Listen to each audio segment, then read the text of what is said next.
Welcome to our first segment where we are going to chat a bit about how we got started in the betting industry, our experience, and what has changed.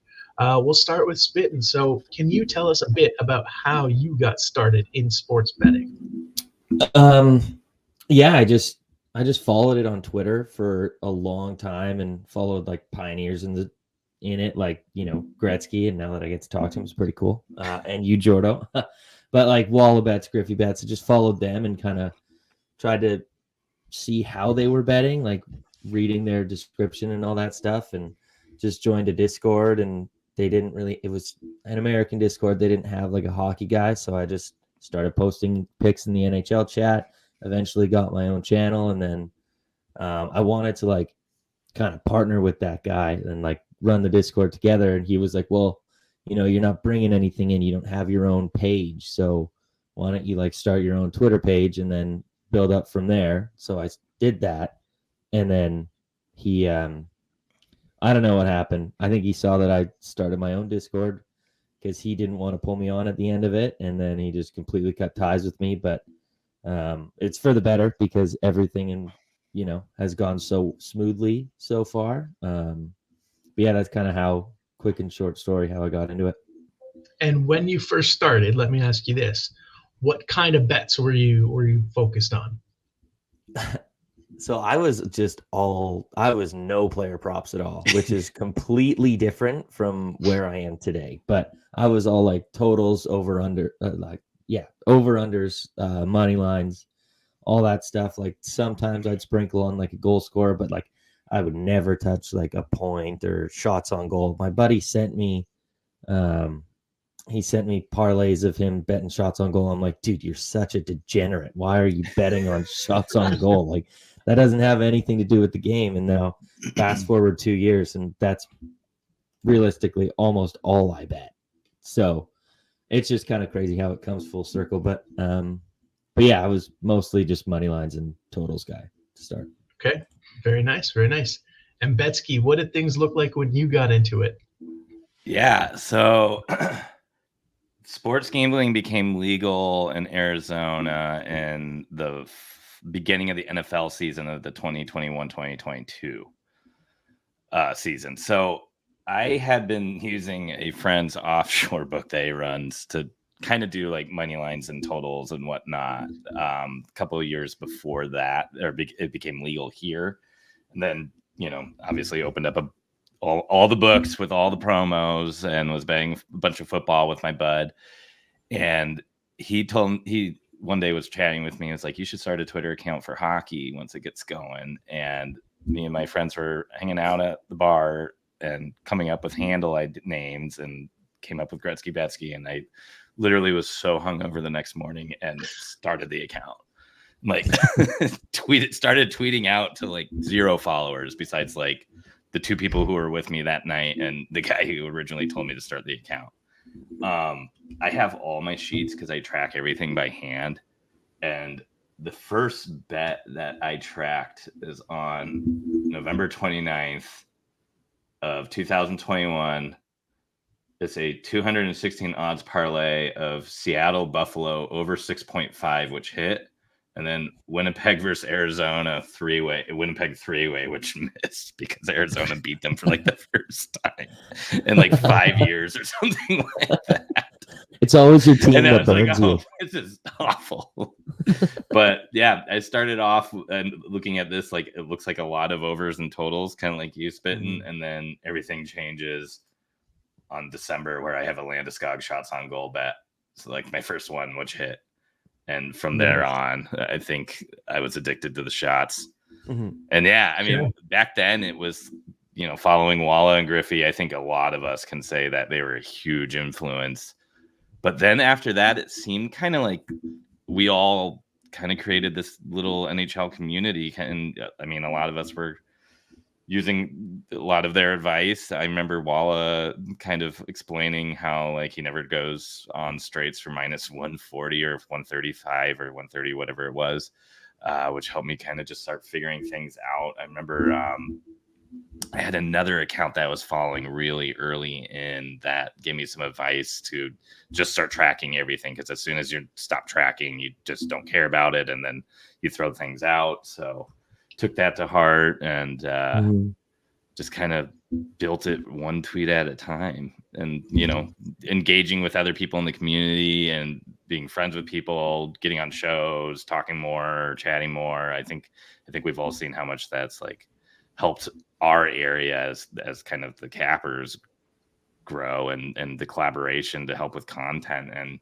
I think a lot of us are starting to like build our own paths from like this big kind of groupthink hive mind that we all kind of started with, and community that we all began. So it's really neat to see how much it's all grown too. The community as a whole has just expanded so much. I just had another question. You said you kind of started in football betting. Like, have you always been a hockey fan? Yes. Yeah. Really?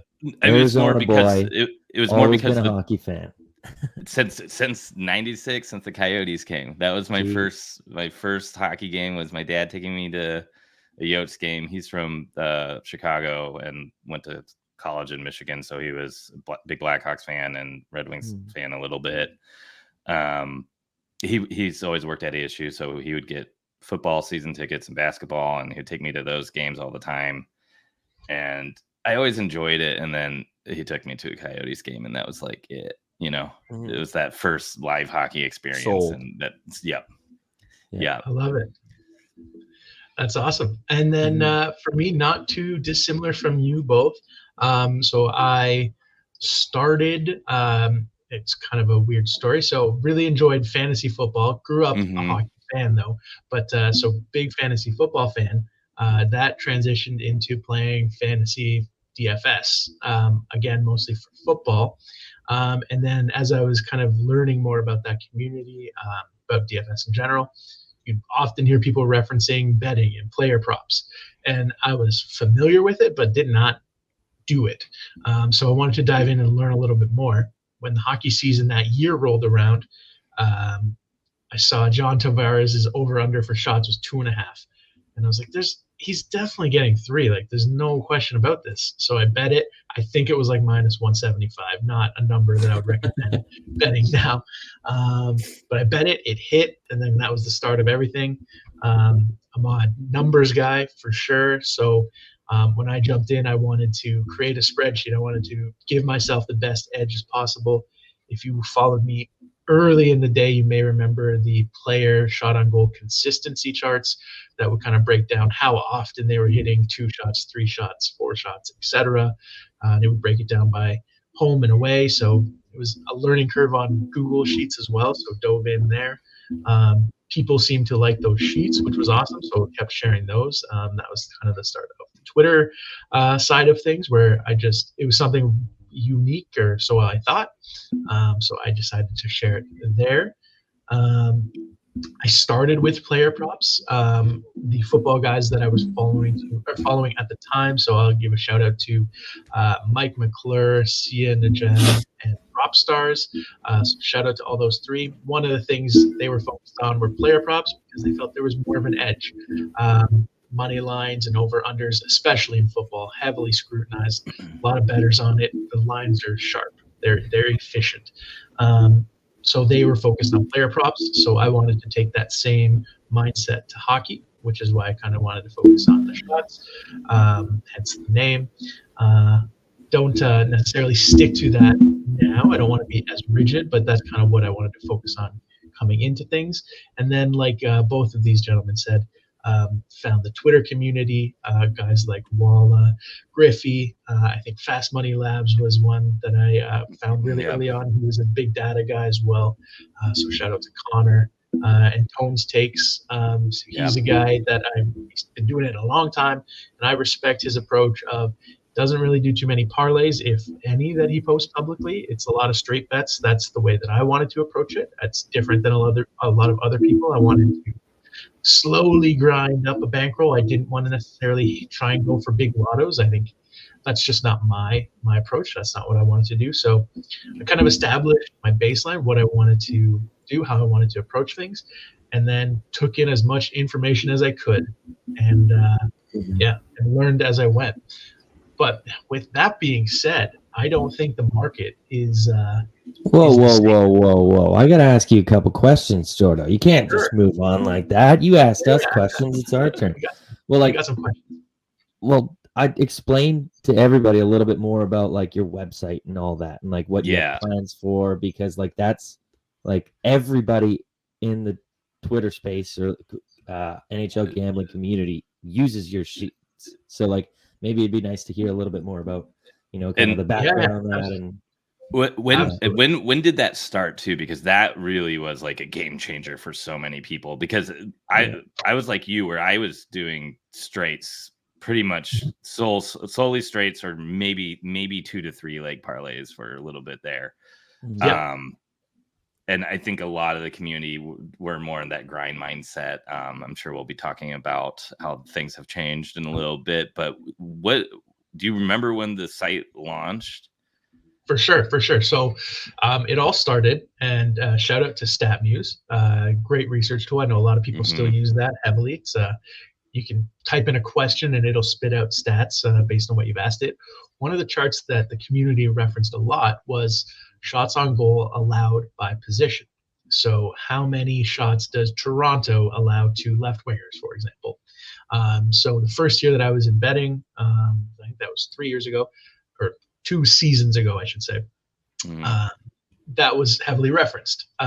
Last season, that went away on StatMuse, and it didn't appear to be as accurate. So I knew a lot of people liked that information. I really liked it. I found it useful. So I wanted to see, could we make this? So I figured out a way to make it using a Google Sheet. So the first iteration of the sheets or the charts, I just tweeted them out. It was a Google Sheet, took a screenshot. That's right. It wasn't even a website. It wasn't a website. It was like every morning I would like go to your Twitter account.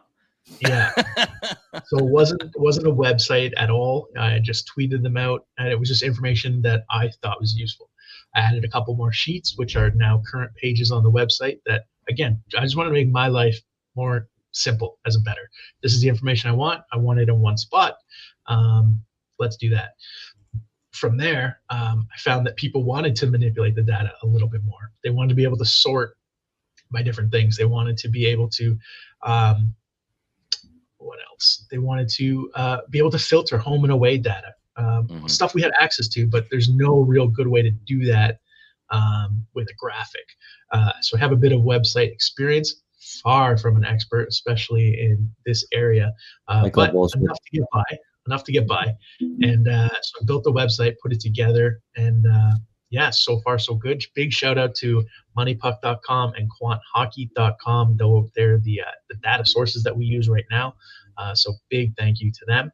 But yeah, I was somehow able to recreate that shots on goal allowed by position chart that StatMuse had and went away. And yeah, that was the beginning of it all. And through feedback from people and just trying to build tools that I think help me seem to be helping other people. And sometimes people have really good ideas that have turned into live new pages on the site or new features. So yeah, it's been a work in progress, and still lots more I want to add, but that's kind of how it started.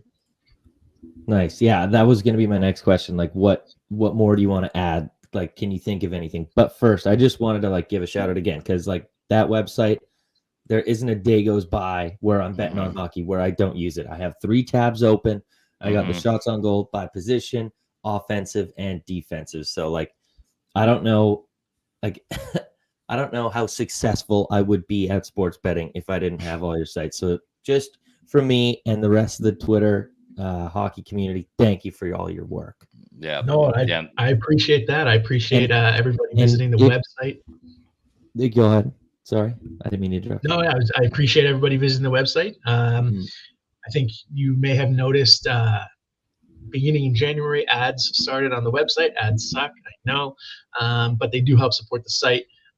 So they do help pay the web hosting bills that I'm incurring, and hopefully I'd like to reinvest into an actual programmer at some point so that I can be the idea person and not necessarily coding and fixing,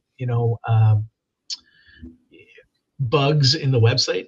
That's like I said, not my area of expertise. So with the support that people give the website, that'll be definitely something we want to do. Eventually, may look at some premium tools. Everything that is on the website now will remain free for as long as I can. There are no plans to change any of that. Want to keep that all free. There will likely be a small fee, probably beginning next season, to unlock some more premium tools and remove the ads, because I know they're annoying. I get it. So that's how we're supporting the site right now. And in terms of future tools, I don't want to say too much, because I want to make sure that I can execute it before I pitch it. But one that is that will be released at some point this season, at least for beta testing, is the goalie game log tool. So you can pick a goalie. It'll show you how their opponent that they're facing that day is doing in terms of shots, shot attempts, goals, etc. And then similar stats for the goalies. So how many shots are they facing? How many saves are they getting? How many goals are they letting up? Specifically for people who want to bet the goalie saves, which is, when we started betting, at least not something that I saw anybody focusing on. And that may be a nice segue to how has the market changed. So let's go to Spittin'. What's different? What do you see different in the market from when you started to now? Well, it's kind of funny. So I always used to do money lines and totals, and then I strictly just went over to shots on goal. But now shots on goal market is kind of really getting tough, because you're seeing and I wasn't around when this happened, but I'm just picking Walla and Griffey's brain and all that. They're saying there was never a line that was above 3.5 before. Correct. And now we're seeing 4.5. McKinnon sometimes at 5.5. That's just so high. So it's just the shots is changing so much, because now it's become such a big part of sports betting. So now the stat keepers are actually really, really, really looking into it. And I mean, I'm not on the side that believes Vegas is calling or whatever. They took that shot away, blah, blah, blah. Because there are so many little rules that if you're not a big hockey nerd, like all of us, that you don't know, if it gets deflected or whatever, and then if it hits the defender's shin pad and then hits the goalie, that's not a shot. It's a block, and then it hits the goalie, right? So that doesn't count. It may look like it's a shot, but it's not. I'm just saying, unless it goes in. Which how does that just makes it weirder? Okay, I never understand this, but shot on goal, you hit the post or the crossbar. That is literally on goal. How does that not count? No, because it can't go in. It can't go in. I always define it as, would it have gone in the net? Yeah, if it wasn't there. I understand, but yeah, but even sometimes they do hit the crossbar and deflect, and then it counts. Yep. Bar down. So I don't know. I just thought it was funny, because if you say the sentence and the post is the net, that would make sense. But I understand. But yeah, just stat keepers are really keeping a close eye on everything now, and they definitely have had a conversation with the stat keepers. Yeah, they had, and they should have. It's important to get it right when you're taking They're working very closely with all of these sports betting partners. They're taking a lot of money from them. There's ads everywhere.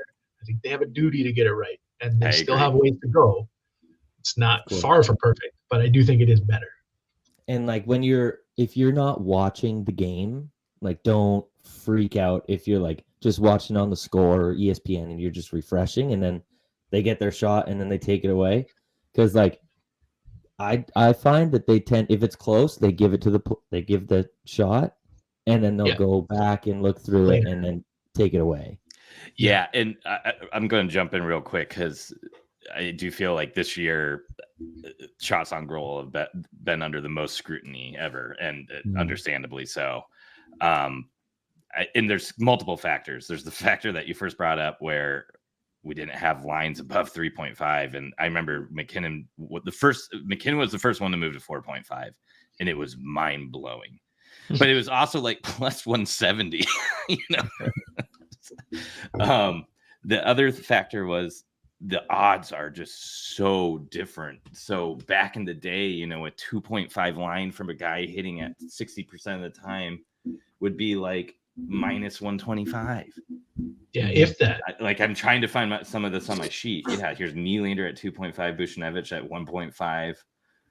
Landeskog was 2.5. I think he was pretty much all 3.5 the following season. But everything was priced so well. So the straight market was really the way to go too, because you had so much value playing these straights. And eventually, as that got more popular, of course Vegas is going to want to tighten things up. Of course, the lines are going to be harder to just take as straights. Of course, scorekeepers are getting a talking to make sure that they are reviewing everything that was questionable. And I do think there's probably a little overcorrection this season. And I think in a way to kind of entice people to continue to bet on shots on goal prop, because I guarantee there's less money on it, and per volume, let's say. There's probably more money on it than ever before because there's more people gambling than ever before. But I bet you the popularity of that prop has dropped a little bit. But I think they may have keepers kind of loosen up a little bit. So the places I feel like I see get taken away the most that shouldn't are battling pucks around the net. I feel like I rarely see a guy who gets 3 clear kind of swats at it get 3 shots there. It's almost like they loop them all into one now. And I mean, before like a scuffle around the net with Matt to Chuck was like, all right, here comes 3 shots guaranteed. And he would always get it, you know? Yeah. It's like it's bouncing. Like he's got a bouncy ball, like with the puck off his stick and the pad. And yeah, exactly. And maybe he gets 1, maybe he gets 2, maybe he gets 3, maybe he gets 4. I felt like back in the day, 2 seasons ago, more than not, he would get multiple, and nowadays he'll maybe get 1. Yeah, there was a game 2-ish weeks ago. Of course, I'm going to reference Nathan McKinnon. He was in front of the net. Shocker. He did have 4 whacks at it, and I was in a Discord just reporting on that game, being like, "Hey, Nate definitely is going to get 1 or 2 here." He scored on the 4th whack. I thought it could have been 3 or 4 shots. They only gave him 2. So like you said, they're a little bit tighter on those where there's a judgment call. I think additionally, like you said, the prices are just more efficient. There's more people betting it. There's more scrutiny on lines. The books are just getting better at those lines. Another thing that's changed, though, is we didn't have alts before. Yeah. So that's new to a lot of people as well. Not everybody has that. I get that, depending on where you live. Last season, it became more universally accessible.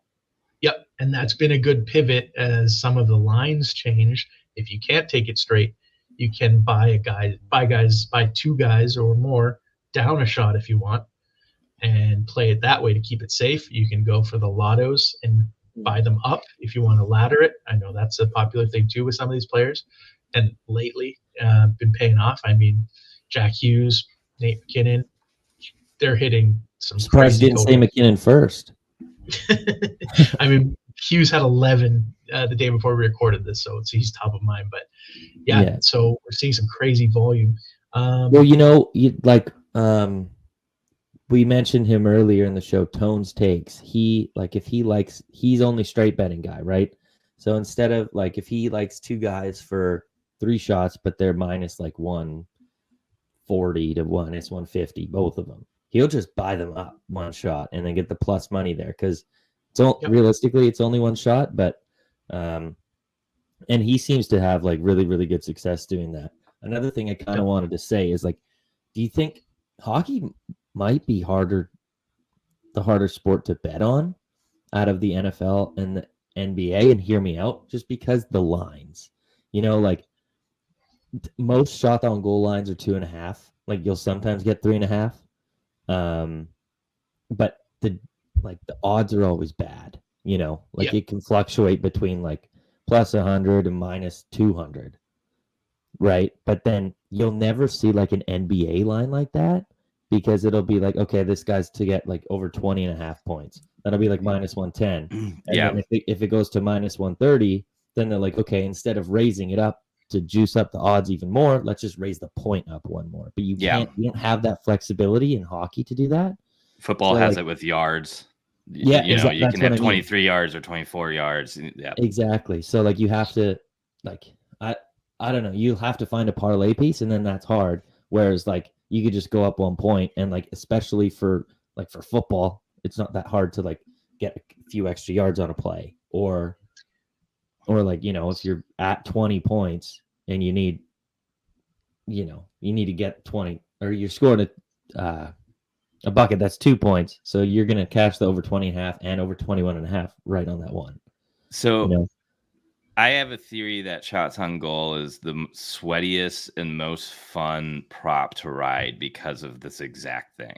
Because the way it's paced, and it's not like 88 yards or 18.5 points, where the basketball player realistically is only going to get 1 to 3 points on each kind of side up being on. Excuse me, I'm not a huge basketball fan, but in each possession in their offensive zone, right? And that's going to be like this kind of like slow tick, but it can, depending on the pace of the game, it can cash out real quick, or it can take maybe the whole game. And shots are very similar, but it's in increments of 1. And there's 3 periods. So it kind of feels like there's always this like ticking time bomb. And because the players take shifts and aren't out on the ice the whole time. So, you always kind of want, if it's a 2.5 line, you always kind of want to come out of the first with 1 shot, but you definitely want 1 shot going out of the second period. 100%. And then the sweat begins, right? It's so rare that a player will cash in the first period now. And like the guys who typically would have are bumped up to 3.5 and 5 point lines now. So it's one of those ones you like almost have to ride for the whole time, and you can't take your eyes off the screen when the player's on the ice. Where if you're waiting for a basketball player to get 18.5 points, you could probably miss the whole first like quarter, because you're just assuming he's going to have like 6 at some point, right? Oh, go ahead. So yeah, I've always thought it's like just the best ride. It's an easy thing where you're not like, okay, was it 88.5 yards or 86.5 yards or 87? And it's like, it's 3 shots. I just need 3. Yeah. It's like, okay, I bet over 88 and a half. Do I need 88 or 89? Or was it 84? I forgot if I altered. Yeah. Yeah, you have a lot more flexibility, like Spittin mentioned. In a lot of other sports, football is one I can relate to a little bit more. But yeah, when you have the yards, you have 2 dials to turn. You have the price of the bet, and then you also have the yards, right? You can move it up by a yard, 2, 3, 4, 5, and keep the line the same. Whereas you don't have that flexibility in shots, unfortunately. So you only have the price as a dial to really turn, unless they get expensive enough where you bump them up a whole number. And that's a complete game changer. Whereas if you're betting a guy for 87.5 yards and the line moves to 89.5, if you like the matchup, is the 2 yards going to make a huge difference? Obviously, it's not nearly as efficient and not optimal, but it's not nearly the same as betting a 2.5 shot line versus a 3.5 shot line. For sure. So there's and like when that happens, when the line gets bumped up a little bit, like that doesn't scare me away from still taking the prop. Like I'll still do it, and then more often than not, it'll still come through. But if you ever see like in the NHL, like if you really like a guy at over 2.5, his line moves to over 3.5. You don't typically see line movement like during the day. It'll usually kind of like, sorry, I don't mean like money wise, like odds wise. I mean, actual like line 2.5 to 3.5. Yeah, you won't see that often, but like if that ever happens, then I'm completely off the bet. Yeah, you can't play it. Yeah. So I guess with that being said, we've talked about. Oh, go ahead. One other thing, just in case you're not a hockey bettor watching this, so this probably sounds scary and terrible, and why would we bet it? But I think one of the pros for NHL betting that is better than all the other sports is the lack of blowouts, or the fact that blowouts don't really matter. So if you got a guy for 3 shots and his team's up 6-2, he's still going to take shifts. There's still strategy of just throwing the puck on net, even if it's a bad shot, just to stop it so you can maintain possession in the offensive zone. So there's always a reason for somebody to shoot the puck at the goalie, even if the game's already over with. Obviously, at the very last seconds of the game, this starts to change. But up until maybe the last 5 minutes of any given game, the Stars are going to be out there the same amount of minutes that they normally are. The team that's getting blown out could take bad penalties, and now they're going to have even more opportunities because they're frustrated. And I always see people complain about NBA because blowouts means Stars don't sit because it's too risky. NFL games can get blown out immediately, and granted, there's garbage time, but it's different. Garbage time isn't the same as a grindy game or a back and forth game or a hockey game that's a blowout. I feel like you have a better odds of your props still hitting in a hockey blowout than any other sport. Well, I wanted to just say, like last night, I think, what was it, 7-2 in the Devils San Jose game, and then didn't like with 2 minutes left or whatever, Timo Meier covered his shots. Like, no, he definitely did. They took it away.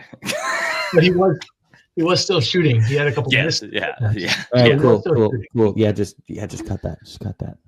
Yeah. No, I'm very, very. But I mean, I've seen that happen so many times where it's like, you're just like, well, that's not going to happen, and you like turn the TV off and walk away, and then you look back and you realize it hit because he got the puck and he threw in an empty net, or he got the puck and he's still, so. Awesome. So we've talked a lot about how we started. We've talked a little bit about how the market has changed maybe since we've started betting. So I guess now we want to transition to what are we doing different? What trends are we riding now? How have we pivoted with the market changing? So maybe we'll start with Spit and we'll go to Betsky. I'll chime in, and then obviously feel free to add on to what each other is saying throughout as well.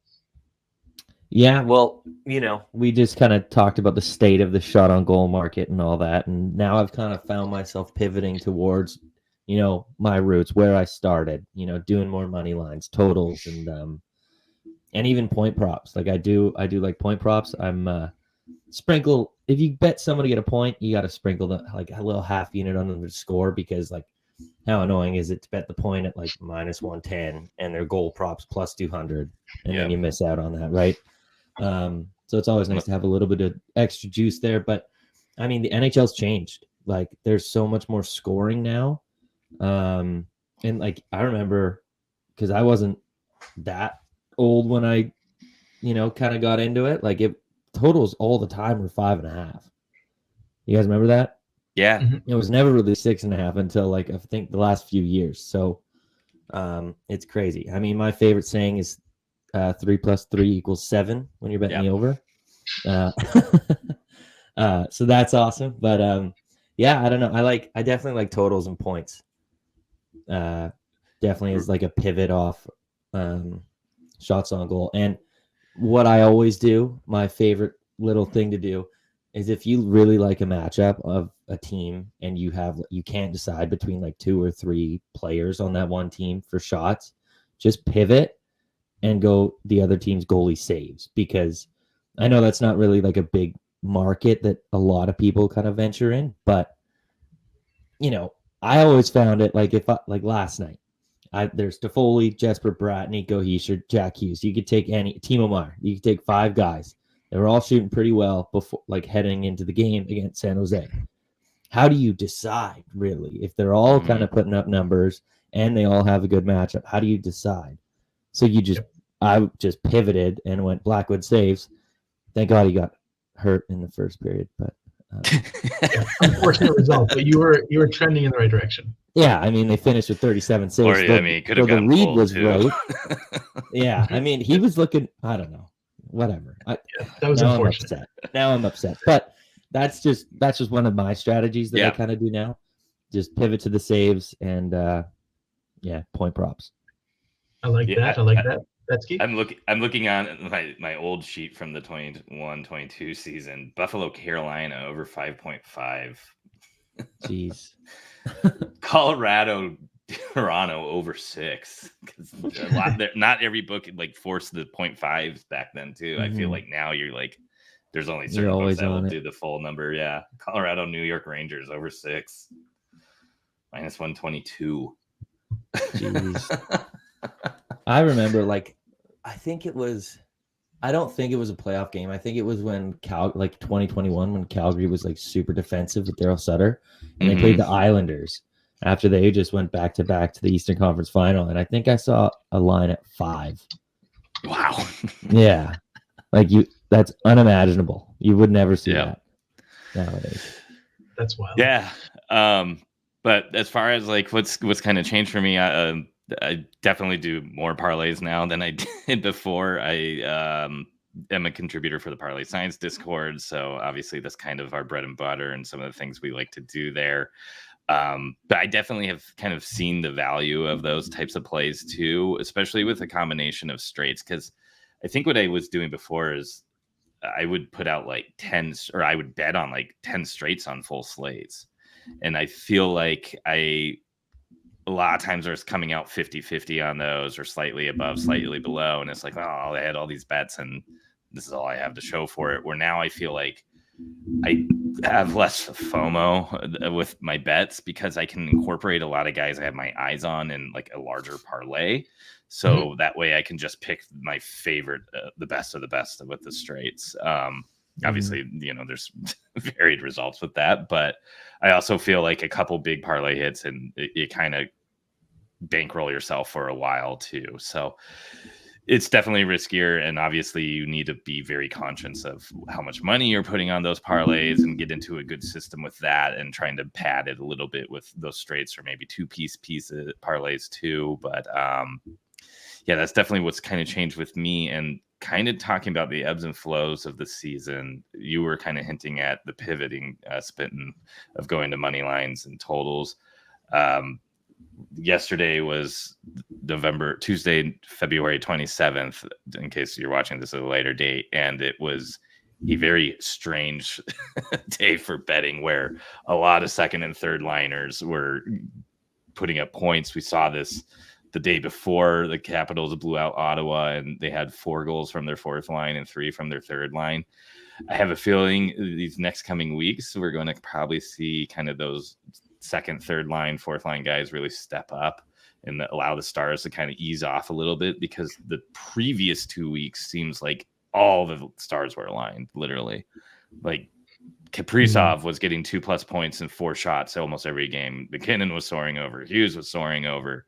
Like everybody you wanted to see doing what they're supposed to do was doing it. And this happened earlier in the season. The season's been a little up and down, I feel, generally, but I think you're absolutely right. When you can't seem to get those shots on goal props to hit, or the guys that are the marquee players aren't doing it, that's kind of when to pivot to those sides, and or even try to find value point props with those second and third line guys.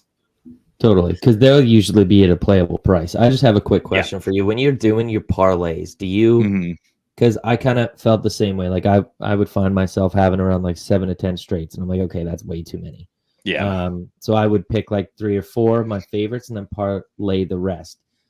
But is that really smart? Because you're not putting your favorite plays in a parlay. You're doing all the ones that you didn't actually bet straight. So how do you kind of find that balance? Definitely mixing that. So it's not something I like. I'm very rigid about, but what I try to do is find like at least 1 or maybe 2 people I would play straight in some of my parlays, and then maybe 2 parlay pieces, or 3 or whatever it is. And then obviously with alt shots now and the ability to same game parlay, which I don't think that was an option 2 seasons ago either. That's changed, so you can get into less game scripts, which in betting I think is very important. I think the less risk you are, or less exposure to game scripts going wrong, the better. So if you think there's going to be a game with a ton of shots, sticking in that for your same game parlay obviously makes the most sense. As soon as at the beginning of the season, what I was doing is getting like my 2 favorite guys from like 3 games, and they were like known shooters, and that's too many game scripts. So one game wouldn't go the way you wanted it to go, or they just weren't shooting, or they were tired, and then it would just screw the whole thing up, and you had the other 2 games go right, you know? Yep. So that's kind of what I try to do. A little mix and match, try to get value without being in too many game scripts. That's a perfect transition to a couple of things I wanted to highlight. So in terms of what I'm doing different now, I think, like Betsky said, look at a game script that makes sense for you, and look at correlated plays if your book lets you do it. So if you have 2 or 3 line mates who are playing well and you can get a point for each of them, obviously the book is going to take that into account on the odds, but they can cash, you can have 3 guys who are on the same line cash up 1 point each in 1 goal. So looking for correlated plays is one pivot. I think making sure that you have variety, whether it's bets that you yourself are researching or you're getting them from different cappers and different resources, a variety of bets. So that could include shot on goal props, could include goal scorers, assists and points, power play points. I'm seeing a lot more people doing this year than I have in previous years. We have the goalie saves, blocked shots as a market that we're seeing people enter a little bit more routinely, and then the traditional money lines, over unders, team totals. So I'm trying to look for variety while maintaining the price point that I want to stick to. So my cutoff is -135. I generally don't want to go above that, so that limits your options. So variety helps keep your bet card full. I think that's kind of the biggest pivot, is just looking at other props, looking at other bets that maybe weren't offered before, and then, like you said, taking advantage of alt lines. So for me, I don't mind a 2-legger of 2 players buying down a line if the math makes sense, and especially in terms of shots. And even for points, player point milestones, as you'll see them listed on a lot of books, allow you to take guys who were previously only offered at 1.5 point lines for 1 point, which you compare with other items. I think those are the biggest pivots for me. Is there anything we may not have covered? I just want to say that those like correlated points, I've kind of gotten away from that this year, and I don't know why, because it was so good to me last year. Because the menu's too big now. I know. Probably. You have too many options. It's tough to remember some of the ones that you like are really tight on or really. Well, now I'm seeing, like, as of this recording, like Alex DeBrincat, Patrick Kane, like I see that on Twitter almost every game that they're playing right now. They're like paired up for a point parlay, and I was like, damn, like why did I forget how to do this? Like, it's just so easy for me. Yeah, if you like the matchup for goals in general, just like you said, you can cash in 1 play. You're limiting things that can go wrong for you, I guess. Yeah, I remember last year I had Suzuki and Caulfield, and they scored in the first minute, and I was like, this is the least sweaty bet I've ever had. I'm going to break the internet. Yeah. It's plus 110.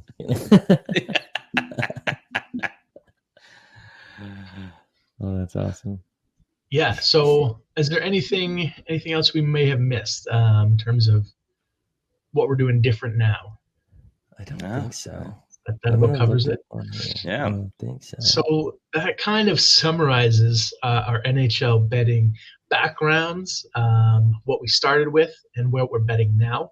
Hopefully this is helpful for you all. If you want to see more betting content from us, please let us know. If you have any specific questions or topics you want us to cover, put those in the comments because we would love to get to them. So thank you all for watching this betting segment. We will see you all soon.